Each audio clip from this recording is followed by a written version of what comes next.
የአሜሪካው ፕሬዝዳንት ዶናልድ ትራምፕ የሩሲያው አቻቸው ቭላዲሚር ፑቲን የጋዛ የሰላም ቦርድ አባል እንዲሆኑ ጥሪ አቅርበዋል። ፕሬዝዳንቱ የሩሲያ አጋሯ ቤላሩስ ፕሬዝዳንት አሌክሳንደር ሉካሼንኮም የቦርዱ አባል እንዲሆኑ ጥሪ አቅርበዋል። ሀገራቱ ፕሬዝዳንት ትራምፕ ጥሪ የማቅረባቸውን ጉዳይ ይፋ አድርገዋል። የክሬምሊን ቃል አቀባይ ድሚትሪ ፔስኮቭ ፑቲን ግብዣውን እያጤኑት መሆኑን ተናግረዋል።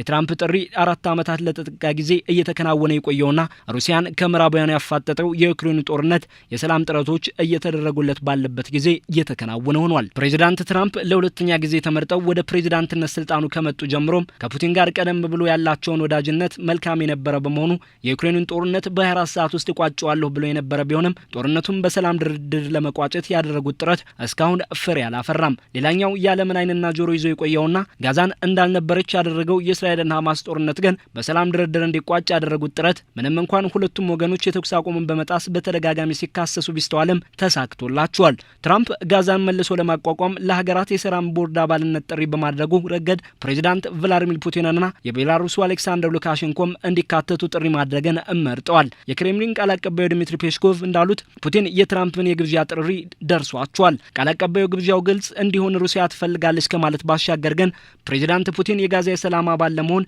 ስለመስማማታቸው ያሉት ነገር የለም። ሩሲያ ለዓመታት በመካከለኛው ምስራቅ ያሉ ዋነኛ ተዋናዮች እስራኤልና ፍልስጤምን ጨምሮ ሚዛናዊ ግንኙነት እንዲኖራቸው ጥረት በማድረግ ቆይታለች። ሆኖም 4 ዓመታት የተጠጋ ጊዜ ያስቆጠረው የዩክሬኑ ጦርነትና ለ2 ዓመታት የቆየው የጋዛ ጦርነት መጀመራቸውን ተከትሎ ከእስራኤል ይልቅ የቀጠናው ተቀናቃኞቿ ኢራንና መሰል ሀገራት ጋር ወዳጅነቷን ጠበቅ ማድረግ መርጣለች። ከምዕራባውያኑ ዲፕሎማሲያዊ መገለል ቢደርስባትም ከገልፍ የአረብ ሀገራት ጋር ግን ያላትን ግንኙነት አስጠብቃ ቆይታለች። ፕሬዝዳንት ፑቲን አቻቸው ትራምፕ ግጭቶችን ለመቋጨት የሚያደርጉትን ጥረት ቀደም ብለው ማድነቃቸው ይታወቃል። ስለ ጋዛው ጦርነት ትራምፕ ለዓመታት ብሎም ለ10 ዓመታት የቀጠለውን ውስብስቡን ቀውስ ለመፍታት ብዙ አድርገዋል በማለት እንደ ትራምፕ ጥረት ከተሳካልን ታሪካዊ ክስተት ይሆናል ማለታቸውም ይታወሳል። ለሩሲያ የዩክሬኑና የጋዛው ጦርነቶች ብዙ የሩሲያ ተወላጅ ማህበረሰብ ካለባት እስራኤል ጋር ያላትን ግንኙነት አሻክሮታል። በጋዛው ጦርነት ሩሲያ እስራኤልን በተደጋጋሚ መተቸቷም ይታወቃል። ፑቲን ከፍልስጤም ባለስልጣን ፕሬዝዳንት ሞሐመድ አባስ ጋር በነበራቸው ምክክር የጋዛ ሰርጥ በዓለም ፊት የከፋ ሰብአዊ ቀውስን አስተናግዷል ባሉበት ሩሲያ እንደ ፍልስጤም ህዝብ ወዳጅ ቋሚ ድጋፍ ለማቅረብ እየሞከረች ነው ማለታቸው ይታወሳል። አሁን ደግሞ ከፕሬዝዳንት ትራምፕ የጋዛ የሰላም ቦርድ መስራች አባል እንዲሆኑ ግብዣ ቀርቦላቸዋል። ጉዳዩን እያጤኑት መሆኑ ከመገለጹ ባሻገር ምላሻቸው ግን ገና አልታወቀም። የሰላም ቦርዱ የትራምፕን የጋዛ ባለ 20 ነጥብ የሰላም እቅድ እንደሚያስፈጽም ይጠበቃል። ይህ ቦርድ ራሱ አሜሪካን ጨምሮ የአውሮፓና የአረብ ሀገራትን የሚያካትት ዓለም አቀፍ መዋቅርም ነው የሚሆነው። ሆኖም ትራምፕ ለቡድኑ ለእስራኤል ያደላሉ የሚባሉትን የውጭ ጉዳይ ሚኒስትራቸውን ማርኮ ሩቢዮንና የእንግሊዙ የቀድሞ ጠቅላይ ሚኒስትር ቶኒ ብሌርን መምረጣቸው ፍልስጤማውያንን ያላገናዘበ ምርጫ በሚል እየተተቹበት ነው። ትራምፕ አሁን ደግሞ የሩሲያና የቤላሩስ ፕሬዝዳንቶችም እንዲቀላቀሉ ግብዣ አቅርበውላቸዋል። ቃል አቀባዩ ፔስኮቭ ሩሲያ ስለ ዝርዝር ጉዳዮቹ አሜሪካን እንደምትጠይቅ አስታውቋል። የቤላሩስ የውጭ ጉዳይ ሚኒስቴር በበኩሉ የቦርዱ መስራች አባል ለመሆን ፕሬዝዳንቱ ሉካሼንኮ ዝግጁ መሆናቸውን ጠቁሟል። ሌሎች ሀገራትም አርጀንቲና፣ ጆርዳን፣ ካናዳ፣ ህንድ፣ ግብጽ፣ ሃንጋሪና ቪየትናምን ጨምሮ ከዋይት ሀውስ የቦርዱ መስራች አባል እንዲሆኑ ጥሪ እንደደረሳቸው አስታውቋል። ፕሬዝዳንት ትራምፕ 60 ለሚደርሱ ሀገራት ጥሪውን ማቅረባቸውም ተመላክቷል። ዋይት ሀውስ ቀደም ብሎ ባወጣው መግለጫ የሰላም ቦርዱ የትራምፕን ባለ 20 ነጥብ እቅድ እንደሚያስፈጽም፣ ዓለም አቀፍ ሀብትን ለጋዛ እንደሚሰበስብ፣ ጋዛ ከግጭት ወደ ሰላምና ልማት መምጣቷን የሚያረጋግጥ ዓለም አቀፍ መዋቅር ስለመሆኑ አስታውቋል። ምን ያክል ሀገራት ለአባልነት ጥሪ እንደተደረገላቸው ግን እያለው ነገር የለም። እንደ መገናኛ ብዙሃን ዘገባ ከሆነም ሀገራት የቦርዱ ቋሚ አባል ለመሆን የ$1 ቢሊዮን መዋጮ ይጠበቅባቸዋል። ያ ካልሆነ ግን የአባልነት ጊዜያቸው ለ3 ዓመታት ብቻ።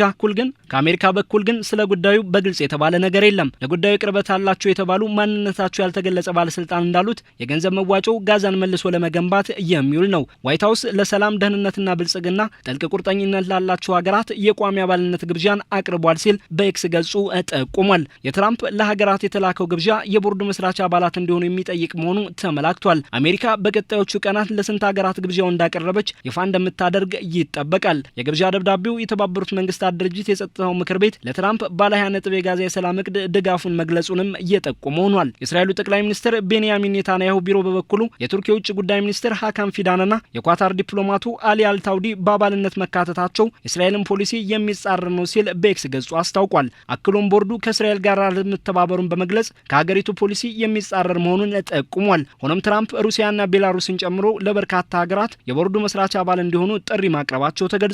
ቦርዱ የመሪ ኮሚቴ የሚኖሩ ሲሆን የአሜሪካ የውጭ ጉዳይ ሚኒስትር ማርኮ ሩቢዮ፣ የትራምፕ ልዩ መልእክተኛ ስቲቭ ዊትኮፍ፣ የእንግሊዙ የቀድሞ ጠቅላይ ሚኒስትር ቶኒ ብሌር፣ የዓለም ባንክ ፕሬዚዳንት አጃይ ባንጋና ሌሎችም በኮሚቴው እንደሚካተቱ ተጠቁሟል። በቦርዱ አባልነት ዋነኛ አደራዳሪዎቹ ኳታር፣ ግብጽና ቱርክ ተወካዮችም የሚካተቱ ይሆናል። ቱርክ ከእስራኤል ጋር ያላት ግንኙነት መልካም የሚባል ባይሆንም ከሐማስ ጋር ጥሩ ግንኙነት አላት። አባልነቷን ቡድኑ ትጥቅ እንዲፈታ ጫና ለማሳደር አዎንታዊ ሚና እንደሚኖረው ይመላከታል። ይህም ለትራምፕ ባለ 20 ነጥብ እቅድ ሁለተኛ ምዕራፍ ወሳኝ ጉዳይ ነው። አንዳንዶች ይህ የሰላም ቦርድ የተባበሩት መንግስታት ድርጅት የጸጥታው ምክር ቤትን ስልጣንን የሚጻረር ነው ቢሉትም እስራኤልም ከፖሊሲ ጋር ሄደን ብትልም ትራምፕ 60 ለሚሆኑ ሀገራት የቦርዱ መስራች አባል እንዲሆኑ ጥሪ ማቅረባቸው ተመላክቷል። ሆኖም ሃንጋሪ ብቻ ግብዣውን መቀበሏን በይፋ የገለጸች ሀገር ሆናለች። በዩክሬን ጦርነት ከምዕራባውያኑ ጋር ፍጥጫ ውስጥ ያሉት የሩሲያው ፕሬዚዳንት ቭላዲሚር ፑቲንና ወዳጃቸው የቤላሩሱ ፕሬዚዳንት አሌክሳንደር ሉካሼንኮም ግብዣው ከደረሳቸው መሪዎች መካከል ሆነዋል። ሩሲያ በበኩሏ ስለ ዝርዝር ነገሮች አሜሪካን እጠይቃለሁ ስትል እያጤነችው መሆኑን ገልጻለች።